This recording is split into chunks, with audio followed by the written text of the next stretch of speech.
আছে। একটি ইয়াজিদরাও নামাজ পড়তো।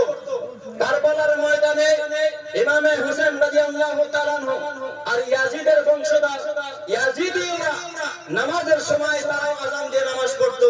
ইমামে হোসেন রাদিয়াল্লাহু তাআলা আযানের সময় নামাজের সময় আযান দিয়ে নামাজ পড়তেন। দুই গ্রুপই নামাজ পড়তো।